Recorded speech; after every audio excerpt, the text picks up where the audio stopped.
નમસ્કાર નમસ્કાર નમસ્કાર વિદ્યાર્થી મિત્રો, ચેપ્ટર નંબર 3 ડિબેન્ચર સૌપ્રથમ સ્ટાર્ટ કરીએ છીએ ડિબેન્ચર ચેપ્ટર એ સાથે નમો નમઃ નમઃ નમઃ નમસ્કાર નમસ્કાર નમસ્કાર વેલકમ વેલકમ ફરીથી એક વખત વેલકમ છે ધ વિલ બી ટોપરની આપણી આ ચેનલની અંદર આપ સર્વ વિદ્યાર્થી મિત્રોનું આ સાથે શરૂ કરીએ ઓમ ભૂર્ભુવઃ સ્વઃ તસ્ય વિદુર્વરેણ્યમ આ મંત્રનો જાપ કરીને આપણે શરૂ કરીએ ડિબેન્ચરને ચેપ્ટર નંબર 3નો આપણું એસ્પેસિફિકનું પ્રથમ વખત આપણે આ મંત્ર બોલી રહ્યા છીએ, પણ આપણે એસ્પેસિફિક ચેપ્ટર નંબર 3 ડિબેન્ચર ચાલુ કરવાના છીએ. અને જ્યારે તમારે 2025ની અંદર માર્ચ 11ની અંદર પરીક્ષા છે, ત્યારે આજ રોજ આપણે 2026ના વિદ્યાર્થીઓ માટે પણ અને 2025ના વિદ્યાર્થીઓ માટે પણ ડિબેન્ચરનો જે વનશોટ છે 2026ની આવનારી પરીક્ષા માટે ખાસ ઇમ્પોર્ટન્ટ થવાનો છે. 2026ના જે વિદ્યાર્થીઓ છે એમના માટે ડિબેન્ચર ચેપ્ટર આખું વનશોટ લઈને આવી ગયા છીએ. સૌપ્રથમ આપણે પ્રસ્તાવનાથી શરૂ કરીશું તો કે આજના આધુનિક જોઈન્ટ સ્ટોક કંપનીઓને લાંબા ગાળાની મુદત માટે આજની આધુનિક કવી કંપની કીધી તો કે જોઈન્ટ સ્ટોક કંપની, એને છે ને લાંબા ગાળાની મુદત માટે 1 વર્ષથી વધારે સમયની મુદત માટે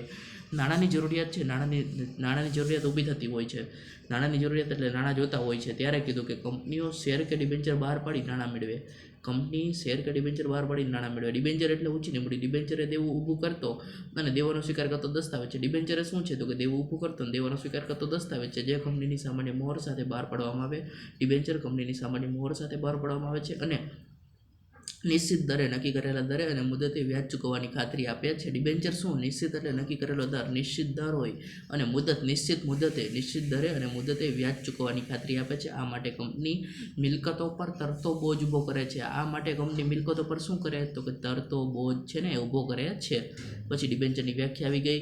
ડિબેન્ચર છે ને ડિબેન્ચરની વ્યાખ્યામાં કીધું કે ડિબેન્ચર મૂળ લેટિન શબ્દમાંથી આવ્યો. ડિબેન્ચર મૂળ કયો શબ્દ હતો કે લેટિન. યાદ રાખજો વિદ્યાર્થી મિત્રો, એમસીક્યુમાં પૂછાય છે કે ડિબેન્ચર મૂળ કયા શબ્દમાંથી આવેલો છે તો કે લેટિન શબ્દ DBRE પરથી આવ્યો છે, જેનો અર્થ શું થાય તો કે ડિબેન્ચરનો અર્થ તો દેવું થાય છે. તેથી એવું કહી શકાય કે ડિબેન્ચર એ કંપનીનું દેવું દર્શાવતો દસ્તાવેજ છે. ડિબેન્ચર મૂળ લેટિન શબ્દ DBRE પરથી આવ્યો છે, જેનો અર્થ દેવું થાય. તેથી એવું કહી શકાય કે ડિબેન્ચર એ કંપનીનું દેવું દર્શાવતો દસ્તાવેજ છે.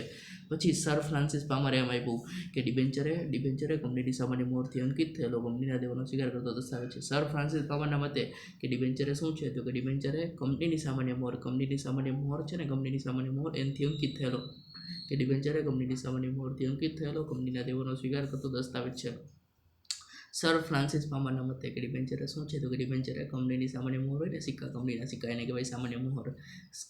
સામાન્ય મોહર કોને કહેવાય તો કે સિક્કો, સહી સિક્કો મારે એને કહેવાય સામાન્ય સિક્કો. અહીંથી આમ સિક્કો મારી દીધો એને સામાન્ય મોહર. મોહર એટલે સિક્કો, સામાન્ય જે મોહર હોય ને એની. કે ડિબેન્ચર એ કંપનીની સામાન્ય મોહરથી અંકિત થયેલો કંપનીનું દેવું છે ને એનો સ્વીકાર કરતો દસ્તાવેજ છે. સર ફ્રાન્સિસ પામરના મતે બોલો જોઈ કે કંપનીની સામાન્ય મોહરથી ડિબેન્ચર શું છે તો કે ડિબેન્ચર એ કંપનીની સામાન્ય મોહરથી અંકિત થયેલો અને કંપનીના દેવાનો સ્વીકાર કરતો દસ્તાવેજ છે. આપણે ફરીથી એકવાર કંપનીની સામાન્ય મોહરથી અંકિત થયેલો કંપનીના દેવાનો સ્વીકાર કરતો દસ્તાવેજ છે ડિબેન્ચર એ. ઓકે, સર ફ્રાન્સિસ પામરના મતે. ત્યારબાદ હવે આપણે બીજી વ્યાખ્યામાં એમ કીધું કે ડિબેન્ચર શું છે? કંપનીની સામાન્ય મોહરથી અંકિત થયેલો દસ્તાવેજ છે. તો આવી ગયું કંપનીની સામાન્ય મોહરથી અંકિત થયેલો દસ્તાવેજ છે, જેમાં કંપની નિશ્ચિત રકમ એટલે નક્કી કરેલ રકમ. 1000નો ડિબેન્ચર છે, નિશ્ચિત રકમ, નિશ્ચિત વ્યાજ દર, નિશ્ચિત એટલે નક્કી કરેલું વ્યાજનું દર, નિશ્ચિત મુદત, નક્કી કરેલી મુદત, પછી પરત કરવાની છે એ શરત સાથે જે રકમ ઓછીની લીધેલ છે તેના દેવાનો સ્વીકાર કરે છે. આ સાથે આગળ વધીએ. ડિબેન્ચરના પ્રકાર કે જાહેર જનતા છે સરળતાથી નાણાં રોકે તે માટે કંપની સંચાલકો જુદા જુદા પ્રકારના ડિબેન્ચર બહાર પાડે છે. કે જાહેર જનતા છે ને સરળતાથી છે ને નાણાં રોકે તે માટે કંપનીના સંચાલકો હોય જુદા જુદા પ્રકારના ડિબેન્ચર બહાર પાડે. કયા ડિબેન્ચર બહાર પાડે તો એમાં 4 પ્રકાર ડિબેન્ચરના છે. ગીરો ડિબેન્ચર, સંપૂર્ણ રૂપાંતરણક્ષમ ડિબેન્ચર, અંશતઃ રૂપાંતરણક્ષમ ડિબેન્ચર. 4 પ્રકાર કીધા જો. એક ગીરો ડિબેન્ચર, પછી સંપૂર્ણ રૂપાંતરણક્ષમ ડિબેન્ચર આવે, અંશતઃ રૂપાંતરણક્ષમ ડિબેન્ચર આવે, બિન રૂપાંતરણક્ષમ ડિબેન્ચર આવે. ફરીથી એક વખત ગીરો જે આવે ને, સૌપ્રથમ ગીરો ડિબેન્ચર, સંપૂર્ણ રૂપાંતરણક્ષમ ડિબેન્ચર આવે, અંશતઃ રૂપાંતરણક્ષમ ડિબેન્ચર અને બિન રૂપાંતરણક્ષમ ડિબેન્ચર. ગીરો ડિબેન્ચરમાં જોઈ લઈએ. ગીરો ડિબેન્ચરને MD કહેવાય, શોર્ટમાં MD કહેવાય, mortgage debenture. Okay, mortgage debenture, ગીરો ડિબેન્ચરમાં જોવો ને તો કે આ પ્રકારના જે ડિબેન્ચર છે ને બહાર પાડતા કંપની મિલકતો ગીરો મૂકે, સ્થિર કે અસ્થિર બોજ ઊભો કરે. આ મિલકતો સંદર્ભે છે ને આ મિલકતોના સંદર્ભે કોઈ પણ નિર્ણય લેવો હોય ને તો લેતા પહેલા કંપનીએ શું કરવું પડે? ડિબેન્ચર હોલ્ડર્સ હોય ને, એના ટ્રસ્ટી હોય, એની મંજૂરી મેળવવી પડશે. કંપની છે ને કંપનીનું જ્યારે વિસર્જન થાય ત્યારે આવા ડિબેન્ચર હોલ્ડર્સનો મિલકતો પર પ્રથમ હક હોય છે. ગીરો ડિબેન્ચરમાં કીધું ગીરો ડિબેન્ચર એમાં શું કીધું હતું કે આ પ્રકારના ડિબેન્ચર ગીરો ડિબેન્ચરની અંદર જ કીધું કે આ પ્રકારના ડિબેન્ચર છે ને આ પ્રકારના ડિબેન્ચર એ બહાર પાડતા કંપની મિલકતો ગીરો મૂકી સ્થિર કે અસ્થિર બોજ ઊભો કરે. ગીરો ડિબેન્ચરમાં શું કીધું તો કીધું કે આ પ્રકારના ડિબેન્ચર છે ને આ પ્રકારના ડિબેન્ચર છે એ બહાર પાડતા કંપની મિલકતો ગીરો મૂકી દે સ્થિર કે અસ્થિર બોજ ઊભો કરી દે. આ મિલકતો રહી એના સંદર્ભે કોઈ પણ નિર્ણય છે ને એ લેતા પહેલાં કંપનીએ છે ને શું કરવું પડે તો કે ડિબેન્ચર હોલ્ડર્સના ટ્રસ્ટીઓ એની મંજૂરી મેળવવી પડે. કંપનીનું જ્યારે વિસર્જન થાય ત્યારે આવા ડિબેન્ચર હોલ્ડર્સનો મિલકતો પર કેવો હોય મિલકતો પર પ્રથમ હક હોય છે. સૌપ્રથમ કીધું કે આ પ્રકારના ડિબેન્ચર બહાર પડતા કંપની મિલકતો ગીરો મૂકે. આ પ્રકારના ડિબેન્ચર બહાર પડતા હોય ત્યારે કંપની શું કરે મિલકતો ગીરો મૂકી બે પ્રકારના બોજ ઊભા કરે. સ્થિર બોજ ઊભો કરે કાં તો અસ્થિર બોજ ઊભો કરે. પછી આ મિલકતો સંદર્ભે કોઈ પણ નિર્ણય લેવો હોય તો એ લેતા પહેલાં કંપનીએ શું કરવું પડે તો કે ડિબેન્ચર હોલ્ડર્સના જે ટ્રસ્ટી હોય ને એની મંજૂરી મેળવવી પડે. પછી કીધું કંપનીનું જ્યારે વિસર્જન થાય ને ત્યારે આવા ડિબેન્ચર હોલ્ડર્સનો મિલકતો પર પ્રથમ હક હોય. કંપનીનું જ્યારે વિસર્જન થશે ને ત્યારે આવા ડિબેન્ચર હોલ્ડર્સ જે ડિબેન્ચર હોલ્ડર હશે એનો મિલકતો પર કેવો હોય તો કે મિલકતો પર પ્રથમ એટલે પહેલો હક હોય છે. યસ, સમજી ગયું છે. ત્યારબાદ આવે છે સંપૂર્ણ રૂપાંતરણક્ષમ debenture, fully convertible debenture, FCD પણ કહેવાય છે, જેને આપણે કહીએ સંપૂર્ણ રૂપાંતરણક્ષમ ડિબેન્ચર. અને પછી આવે અંશતઃ રૂપાંતરણક્ષમ ડિબેન્ચર. સંપૂર્ણ રૂપાંતરણક્ષમ ડિબેન્ચરમાં છે ને એમ કીધું કે ડિબેન્ચર હોલ્ડર્સ સાથે નક્કી થયેલ કરાર મુજબ હોય ને એના મુજબ નિશ્ચિત સમય મર્યાદાને અંતે નિશ્ચિત એટલે નક્કી કરેલી સમય મર્યાદા, ધારો કે 10 વર્ષ નક્કી કર્યા હોય તો એ સમય મર્યાદા પૂરી થાય અને અંતે જે તે ડિબેન્ચર હોય ને જે તે ડિબેન્ચર એનું ઇક્વિટી શેરની અંદર રૂપાંતરણ કરવામાં આવે છે.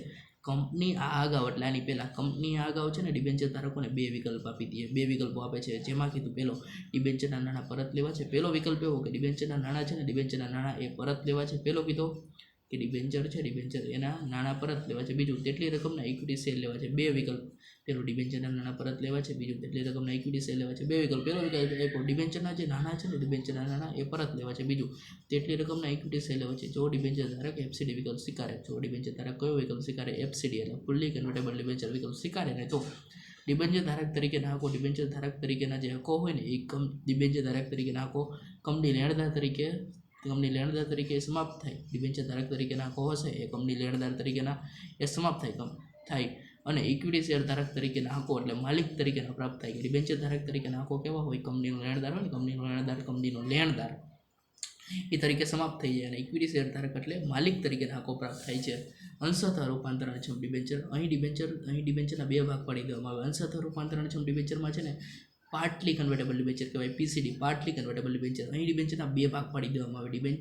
ડિબેન્ચરનો એક ભાગ કેવો હોય તો ડિબેન્ચરનો એક ભાગ સંપૂર્ણ રૂપાંતરણક્ષમ, ડિબેન્ચરનો એક ભાગ હશે ને સંપૂર્ણ રૂપાંતરિત હોય, બીજો ભાગ બિન રૂપાંતરિત હોય. અહીં રૂપાંતરિત ભાગ સામે ઇક્વિટી શેર આપવામાં આવે અને બિન રૂપાંતરિત ભાગ છે એ પરત કરવામાં આવે છે.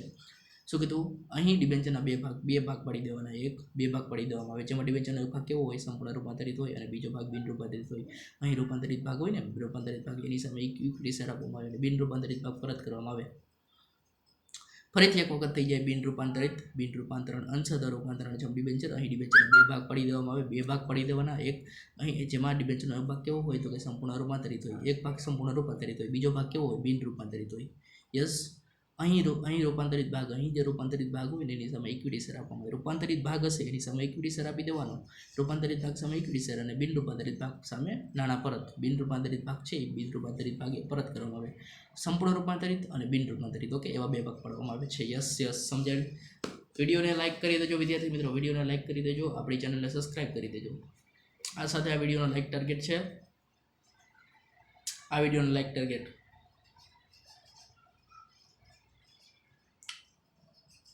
ચાલો વિદ્યાર્થી મિત્રો, 400 લાઇક છે, 400 લાઇક, ઓકે. આ વિડીયોનો લાઇક ટાર્ગેટ છે 400 લાઇક. પછી આવે છે બિન રૂપાંતરિત ડિબેન્ચર. છેલ્લો છે પ્રકાર બિન રૂપાંતરણક્ષમ debenture, NCD, non convertible debenture. Yes, non convertible debenture. આ પ્રકારના ડિબેન્ચરનું ઇક્વિટી શેરમાં રૂપાંતર છે એ થઈ શકતું નથી. આ પ્રકારના જે ડિબેન્ચર હોય ને એનું ઇક્વિટી શેરની અંદર રૂપાંતર થઈ શકતું નથી, કે આ પ્રકારની કોઈ જોગવાઈ હોતી નથી. આ પ્રકારના જે ડિબેન્ચર હશે એનું ઇક્વિટી શેરની અંદર રૂપાંતર ન થઈ શકે, કે આ પ્રકારની કોઈ જોગવાઈ જ નથી હોતી. કંપની છે ને ડિબેન્ચરની મુદત પૂરી થશે ને ત્યારે નાણાં પરત કરશે. આ પ્રકારના ડિબેન્ચરનું છે ને આ પ્રકારના ડિબેન્ચર કેવા તો કે બિન રૂપાંતરણક્ષમ ડિબેન્ચર એટલે કે નોન કન્વર્ટેબલ ડિબેન્ચર NCD આ પ્રકારના ડિબેન્ચરનું એટલે બિન રૂપાંતરણક્ષમ ડિબેન્ચર છે એનું ઇક્વિટી શેરની અંદર રૂપાંતર થઈ શકતું નથી. આ પ્રકારના ડિબેન્ચરનું કેમ હતું ઇક્વિટી શેર છે ને ઇક્વિટી શેર એમાં રૂપાંતર થઈ શકતું નથી કે આ પ્રકારની કોઈ જોગવાઈ જ નથી હોતી. કંપની શું કરે તો કે ડિબેન્ચરની જે મુદત હોય ને ડિબેન્ચરની મુદત પૂરી થતાં નાણાં પરત કરે જ છે. કંપની ડિબેન્ચરની મુદત એટલે 10 વર્ષ હોય, વધુમાં વધુ કેટલી હોય એકાઉન્ટમાં આપણે જણાવ્યું હતું વધુ ડિબેન્ચરની મુદત 10 વર્ષ હોય, વધુમાં વધુ 10 હોય અને જો કોઈ કંપની છે ને ઇન્ફ્રાસ્ટ્રક્ચર પ્રોજેક્ટમાં કામ કરતી હોય તો વધુમાં વધુ 30 હોય એકાઉન્ટ માટે IMP છે. એટલે એ છે એ ડિબેન્ચરની મુદત પૂરી થતાં નાણાં પરત કરે છે. આ સાથે જ આપણા વિડીયોને લાઇક કરી દેજો, ચેનલને સબસ્ક્રાઇબ કરી દેજો. આ લેક્ચર પસંદ આવ્યો હોય તો લાઇક કરવાનું ભૂલશો નહીં, કમેન્ટ કરજો. કોઈ પ્રશ્ન રહી ગયો હોય ડિબેન્ચરના પ્રકારમાં, પ્રસ્તાવનાની અંદર, વ્યાખ્યાની અંદર, સર ફ્રાન્સિસ પામાની વ્યાખ્યામાં કોઈ પણ જાતનો પ્રશ્ન હોય તો આપણે આ લેક્ચરને લાઇક કરી કમેન્ટ કરજો અને સવાલ પૂછી શકો છો તમે. અને તમે ધોરણ 9 થી 12 અભ્યાસ કરતા હોય તો આપણી આ ઇન્સ્ટિટ્યૂટ ધ વિલ બી ટોપરની અંદર જોડાવાનું ભૂલશો નહીં વિદ્યાર્થી મિત્રો. બેસ્ટ ઓફ લક 2026ની એક્ઝામ માટે, 2026ની બોર્ડ એક્ઝામ માટે.